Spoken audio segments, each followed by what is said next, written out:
welcome back to the Parafed Huddle podcast. I hope you're well today. As you might be able to see, I am back in the office because we're in alert level 2, which is really exciting. But do stay safe during this time. So we've got heaps of information on our website, on our newsletter, and on all of our social media platforms. So touch base with those so that you can keep yourself informed, especially as we bring back all of our programs, which is really exciting.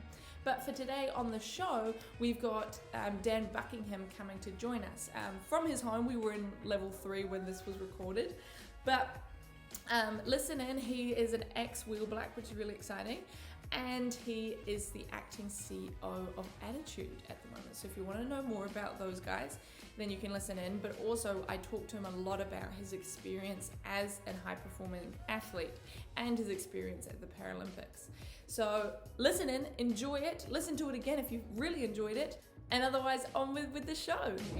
And can you describe what being within the NZ Paralympian team is like and what that athlete experience was like when you did go? Yeah, the Paralympics, I first saw the Sydney Games was kind of like my first big event that I saw, and I watched that from my student flat in Dunedin about a year after breaking my neck, and it was kind of like, it was a real Kickstarter for this is something that I want to be part of and can be part of. I really sunk into it.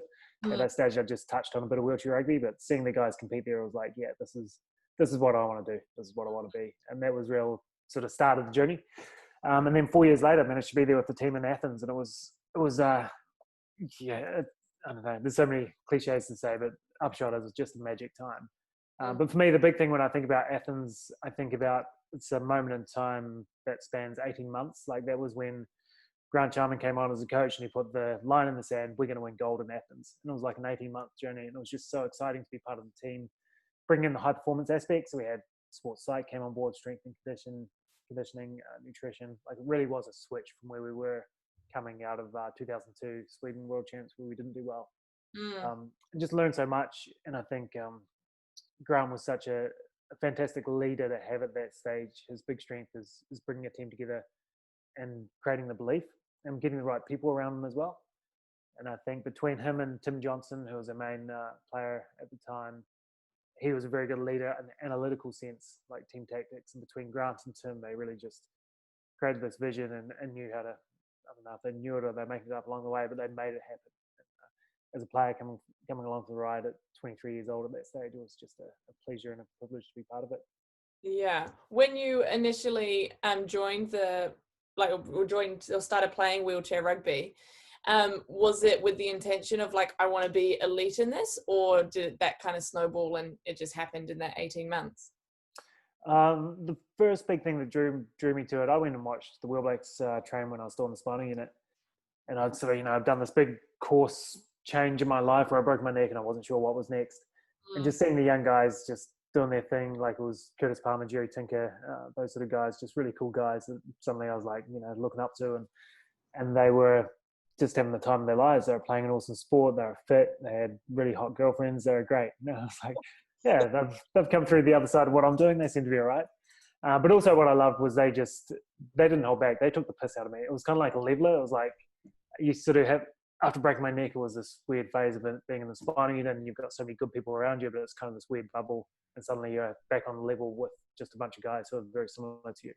Yeah. So that was great. I think that off-court stuff, the camaraderie was really big for me for a start. Mm-hmm. And then the more I got into the sport, the more I loved the actual sport and the high performance side, just making the most out of your body and the tactics and getting the mind going. Once you get into sports psychology as well, it was brilliant. Just a year later, 2001. So yeah, it was a pretty quick progression, which is a nice, big, easy story to tell. But also, I was just in the right place at the right time. The team was coming off the back of Sydney, where they just fell agonisingly short. They were looking to develop someone young, and I got in there well before my time, I'd say, and the sort of in the knowledge that they could see that I'd come through with the experience pretty quick. Yeah. And jumping into the sport and then suddenly going, like you said, you really enjoyed the high performance side of things. What is it about that you found so valuable, so intriguing, and really like benefited your performance? I mean, because a lot of people kind of look at just sport as the performance on the court or the field or what have you, but actually all that behind the scenes work. What did you find so intriguing about that? Yeah, I think I'll go about it in a different way. When I really realized it was time to wrap up the career was when I didn't enjoy the behind the scenes work as much. Kicker for me, I was with the New Zealand team for 16 years, Yeah. and the balance in the end of trying to get to team trainings after a day of work on a Monday night, it was just killing me and taking the fun out of it. And also wanting those other things in my life, which I'm really focusing on now, is relationship, family, work, all that sort of stuff. So that's the sign, like you've got to enjoy the grind sort of thing. And I think I just really love the training and getting the most out of it and pushing myself in each training sort of session. So that for me is the high performance. It's everything. It's the lifestyle. It's everything that you're doing is leading to the performance. So it's kind of incorporated into your day. It's your training, but it's how much and what you eat. It's the calls you make on whether you go out or not, without being completely boring and still having a life. But it's all sort of wrapped up into your life. It becomes very much a lifestyle. Yeah. And I just love the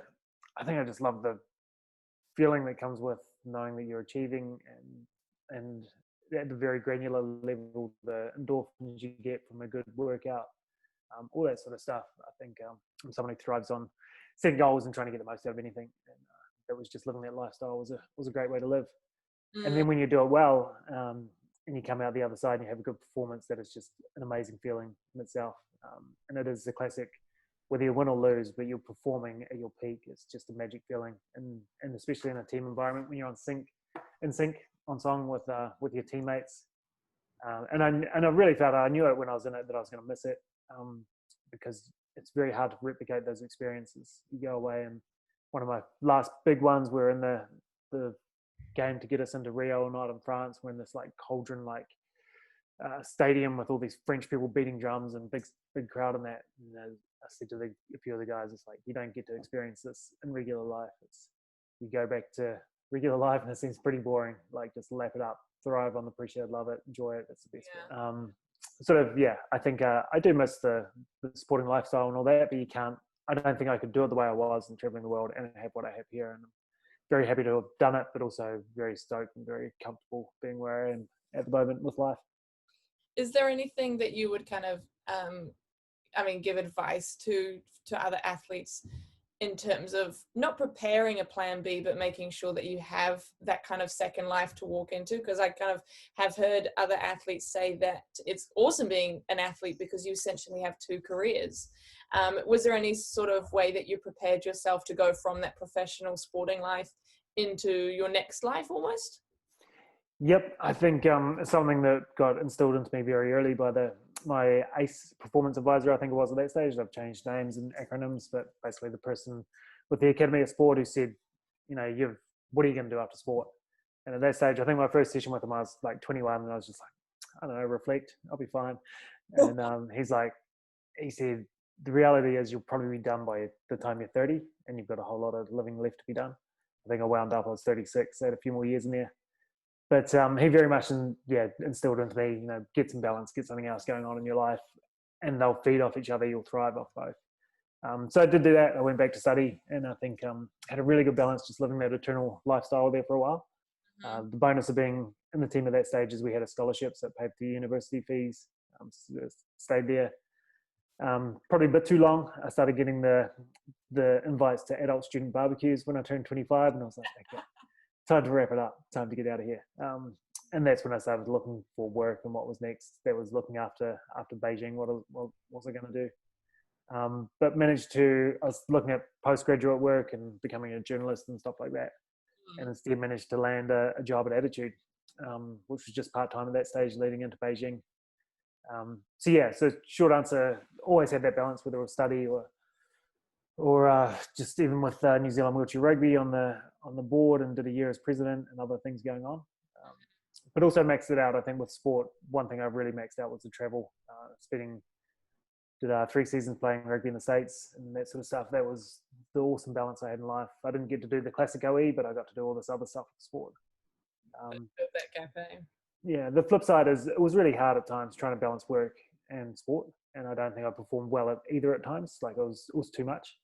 and really wanting to build a career, seeing my peers that I came through university with and school with doing really well, and sort of thinking, okay, I'm getting left behind a bit here. But still just loving sport and wanting to sink so much into that. And it was a juggling act that I got very wrong at times. As I say, like really hard to do both well.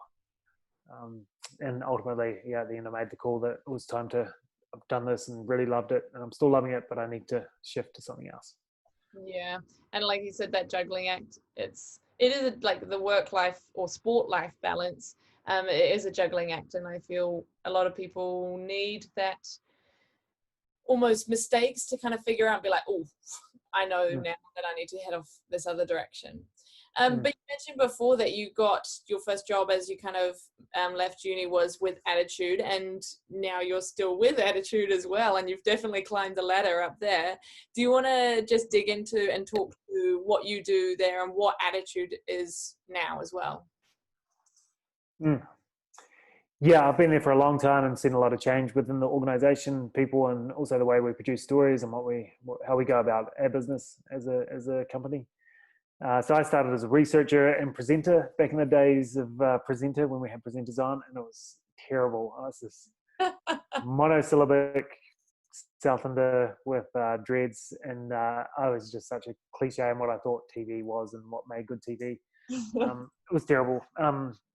But sort of really started to enjoy more behind the scenes, and sunk into different roles there, and then switched to I was doing more behind the scenes. I actually got quite burnt out there and left the company for a little bit at the end of 2012. Had a few months off with a few things going on. I'd had injury with my shoulder that I was struggling to get on top of. I'd had DVTs in my leg coming back from a trip to Korea playing over there. The team wasn't doing well, and I really wanted to sink into sport. And also, my parents were selling their farm in down south, so I wanted to spend some time there.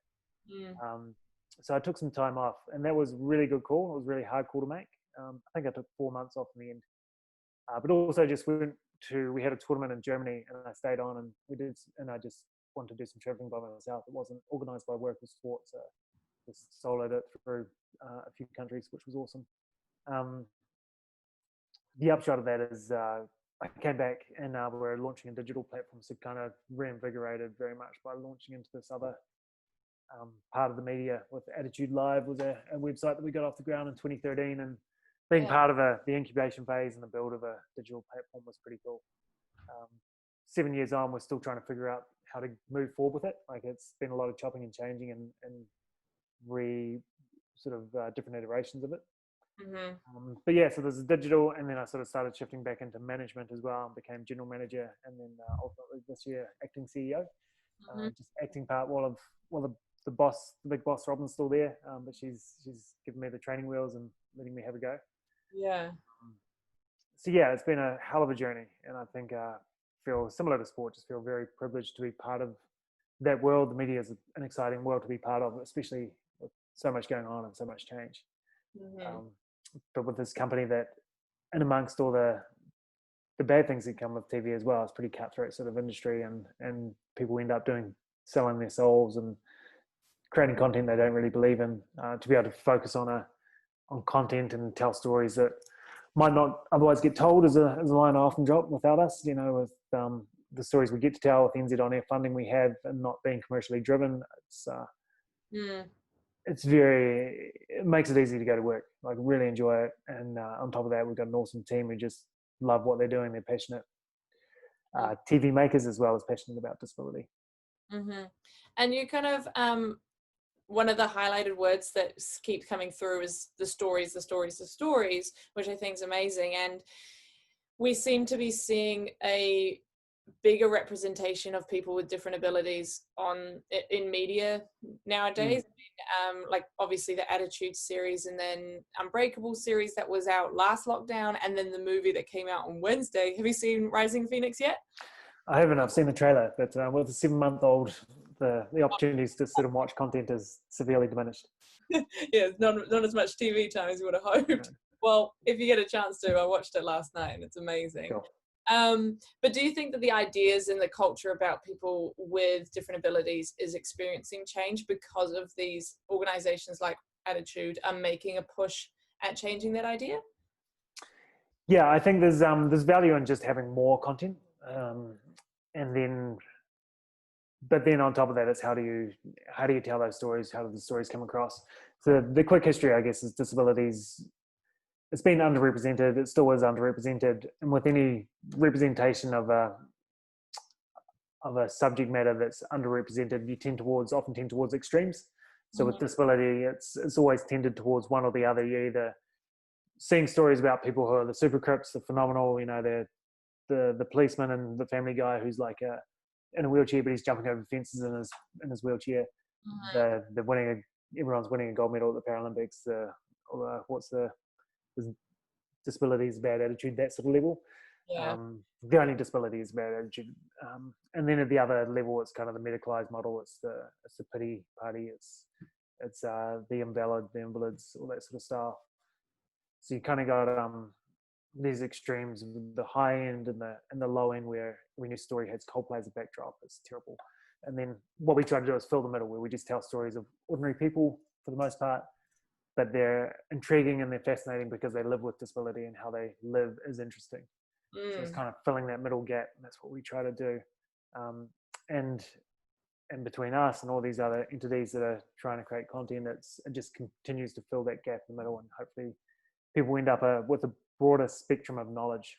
So, and I think that's what we hold true with, or try to hold close with attitude, is you tell a story about someone who has a specific condition, and then someone, randomly in Invercargill or Palmerston North gets to catch it on a Sunday morning. It might be 5-10 minutes, but they have a reference point for if and when they meet someone in the community, if they have a workmate, if they have a father of one of the kids in their footy team has a disability, they've suddenly got a reference point, and it broadens their knowledge. So that's kind of I guess, a bit of an oversimplified way of what we try to do, is just trying to broaden the content around disability. Yeah. And you said before that you found it really easy going to work, obviously, because you were able to pursue what you wanted to pursue. Is it something like, is your own personal pursuits really aligned with what Attitude's doing, or do you have kind of your own, not motive, but aim in the work that you do? Yeah, when I was still in the spinal unit, had a really fantastic doctor called Dr. Rick Ackland, and basically I was there for 3.5 months, and by the end it was kind of this flip sort of switch near the end, and I was like, I'm ready to leave. It's time to get out of here. And I basically put it to him that I was ready to go. I was feeling good, and he just said, "Yep, you are." And then he said, and I think you'll raise the flag really high for disability. I didn't know what that meant, but it's sort of something that I held on to, and I've tried to do insofar as, not in like a really wanky way, but I think I try to live a life that's full in a way that shows other people that you can carve a path. And that means, for me, it's just, I guess, doing what I want to do, which is being travel and then sport, and then own my own home and have a family and all that sort of stuff. But then to double down on that and work for an organization which is telling really good stories about disability, and getting to hold the Attitude Awards and all that sort of stuff, it kind of just reinforces that sort of thing, that little moment in time that sort of stuck with me as well, as trying to do well for others that are going to come after me. I think I had some really good role models and people to look up to. And if I can just sort of pass the torch a little bit, is pretty good and feel pretty good. Yeah, Athens was phenomenal. It was a dream. It was like the best outcome you could ever imagine with the gold.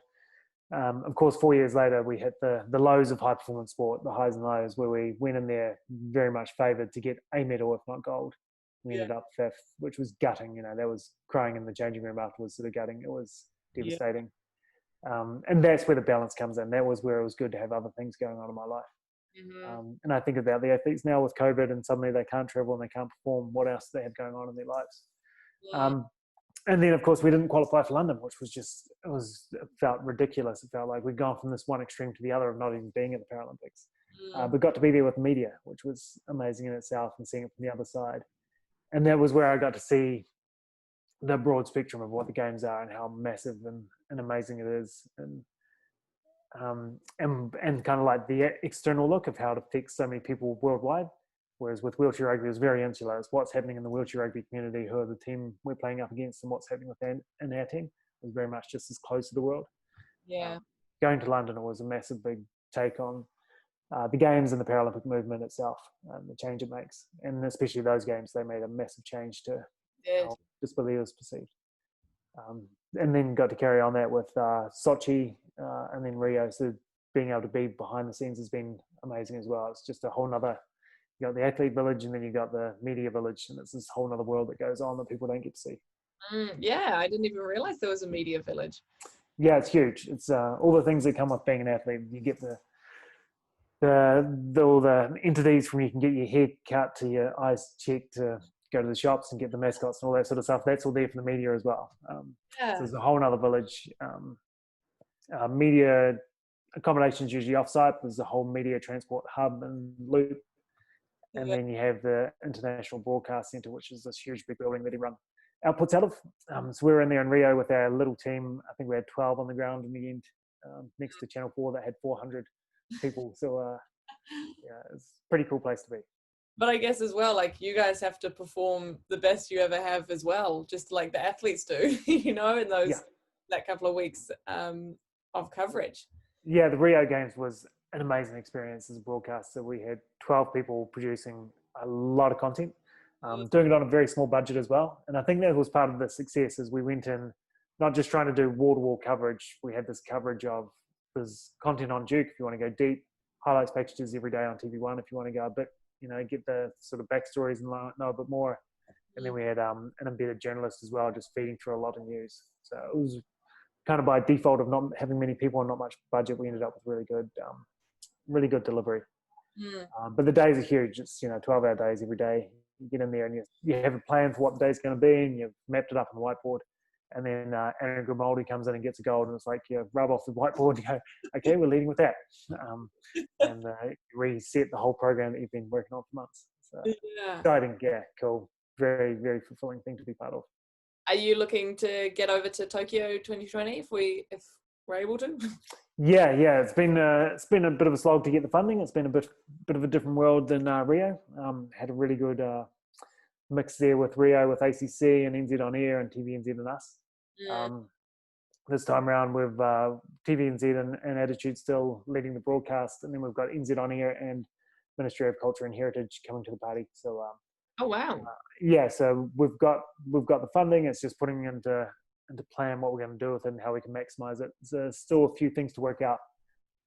We had a plan, and it's being reset at the moment, as well as a contingency plan. What do we do if it just doesn't happen, and all that sort of stuff. So there's some stuff coming. It's going to be pretty cool. Yeah, it sounds big. That's cool. Yeah. Really cool. And then I just remembered as well. What was the New York Marathon like? I just clicked as well. It was. The whole trip was amazing, and the marathon just felt like this little part of it. It was a 6-day trip with a big New Zealand team, just a team of like kind of weekend warriors that signed up to go and raise money for the Capital Trust. Yeah. And I signed on because I'd finished rugby at the end of 2016 and wanted something to sort of fill the gap and make sure I didn't just blow out and eat a lot of pies sort of thing. So trying to work out this new sport with not many people around, and Chris Hanley was awesome with that. He gave me a set of rollers. They were in the back of his garage, straight out of the 80s. Managed to get them set up. Yeah. And managed to try a bunch of chairs until I found one that fit, and then spent a lot of time just grinding it out on the road, and got over there and had a blast. It was amazing. It was phenomenal. Very different. Doesn't come with the camaraderie and all the, I guess, the tactical side that I love with wheelchair rugby, but it's sort of this you still you get in the zone, and it's very much about pushing yourself to the limit, so it comes with a whole another set of challenges. Yeah, so loved it. Magic, and to be able to do it in New York was awesome. What a setting.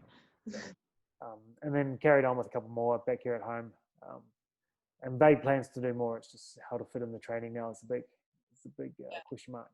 Did you find that the kind of psychological training that you built up during wheelchair rugby was really applicable to your marathon training?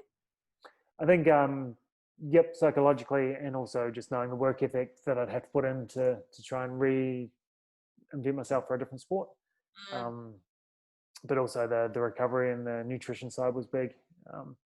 And the planning, I think that's a big thing with spending so long playing sport as well. As you just plan, you kind of go in with what does it look like where I'm at the starting line and I'm feeling relaxed and ready to go, and you build that out for, you can do it for the day, and what do you have to do to prep for the day, but also you build it out 3 months in advance and okay, what do I need to do to be there? So all those sort of like things that for me, it just become very ingrained in what I do. But about the same time, my partner was doing the Root Burn Classic, and just being able to talk to her about it, it's like, okay, so what do you need to do? You want to be at the start line, relaxed. Put yourself in that place. What did you do to get to this point? You start to work backwards and make a training plan, right down to what do you do on the morning you wake up and how do you run through that. Yeah. So yeah, all the skills from one sport definitely transition to another. Yeah, and that's kind of sometimes the skills that you don't know you need until you need them, I guess. Yeah, and there's a lot of sort of latent skills come through from being an athlete that are very transferable to so many other parts of life. Definitely to work. Yeah. But everything sort of translates, and I think it's again, just coming back to the word, just feel really privileged to have the career I did as an athlete and to learn so much and be around so many good people. Yeah. And so if you had the opportunity to go talk to a previous self of yours, I'll let you decide how many years back you go.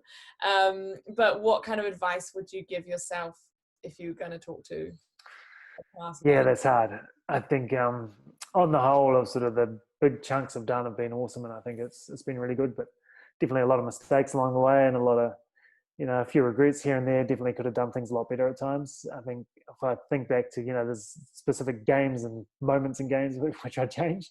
But on the whole, I think also just phases there where it's like, yeah, I didn't maximize that. Like, could have done better, could have done that better. So I don't know, there's no sort of one-liner catchy sort of things that I do different or tell a younger former self. But I think, and it's the classic, there's so much I've built and learned over the years that I had to go through probably to get to where I am now, that I'd love to go back and be 21 with all the knowledge I have now. Yeah. Oh, that's awesome. All right, well, we'll close it up there because as I said, it'd be real easy just to drag on and just keep chit-chatting. But really appreciate the time you took to come and talk with me and then the rest of our community as well.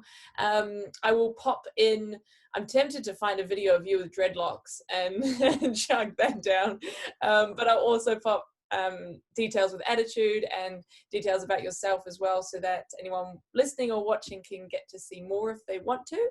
But otherwise, thank you. Any last words you want to close with, or? No, just thank you. I think even what you're doing, it comes back to what we were talking about earlier. It's just more content, more voices on screen. Yeah.